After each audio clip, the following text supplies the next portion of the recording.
So since this is an English class, we might as well talk about words a little bit.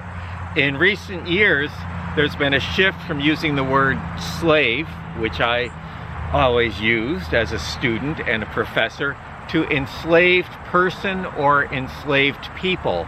And there's a good reason for that. Slave is a noun, enslaved people, enslaved becomes an adjective. And we have a guest here from the National Park Service, since we're at Martin Van Buren National Historic Site, to talk a little bit about the difference in the Park Service position on it. So my fellow public intellectual and park ranger, I used to wear the badge myself, Mr. Andrew Astley. So come on down, Andrew. So tell us, what is the Park Service position and what are your thoughts on enslaved person versus slave? So it's a good question, Greg. And whenever there's discussions about nomenclature, things get, I think, naturally pretty tense. And so there's a lot of, I think, back and forth in different arenas on the position of using slave versus enslaved person. And the reason that we here, at least at this site, have sort of come down on the side of enslaved person is that often when, just as, for example, when talking to African historians, historians of different African peoples, the main emphasis when talking about Africa from an American history perspective is that Africa is a place where slaves come from. And that is not the narrative that we want to be presenting. Historians of Africa often tell us that they want it to be remembered that people were free in Africa first.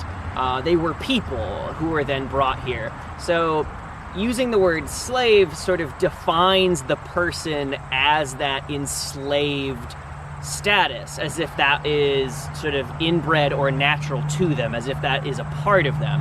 Whereas using the phrase enslaved person sort of flips that back and reminds us that these were people, just like you or me, who are enslaved forcibly by other people. It is not something that is natural to them. It is not something that is inbred to them. It is not something that they should be. It was a status that was forced on them. So that sort of is our perspective and our reason for taking enslaved person rather than slave as the nomenclature. And how do visitors notice that when you're talking about that when they come for tours? I have actually never been directly asked about that. So I think people understand it pretty quickly. It is sort of definitional. If you know what enslaved means and you know what person means, it sort of comes together pretty easily. I think people are certainly more used to hearing slave. But I think that is a change that's happening pretty broadly, at least in sort of the academic and sort of Park Service circles right now. So I think that people are getting more and more used to hearing it.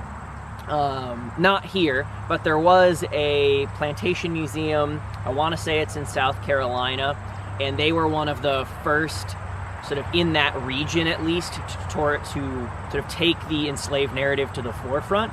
And I distinctly remember them getting flack for making that word change. They were one of those sites where you could go on to, sort of tourism websites and, half of their reviews are 5-star, the other half are 1-star, and the 1-star are all people saying that, they're all being politically correct and using this enslaved person phrase. So they've definitely gotten some flack from that. But here, personally, I've never even been asked about it. So it's probably depends on where you are. It probably depends on who your visitors are. It probably depends on who you're talking to, but we haven't at least. And is there a Park Service position on it, or is that just a position at this park? Honestly, I'm not sure. Parks are pretty independent of each other. So, especially because there's a lot of parks, there's a lot of people in the Park Service, so it's, we haven't had a big meeting and all decided on it, at least as far as I'm aware. This change did not come because, somebody in Washington, D.C. said, hey, you got to use the phrase enslaved now. This was instead that we reached out to different groups about interpreting slavery and what they were doing and what they wanted, and that was where they were coming from. And so we felt like if we were going to tell these stories, we should be doing the same thing.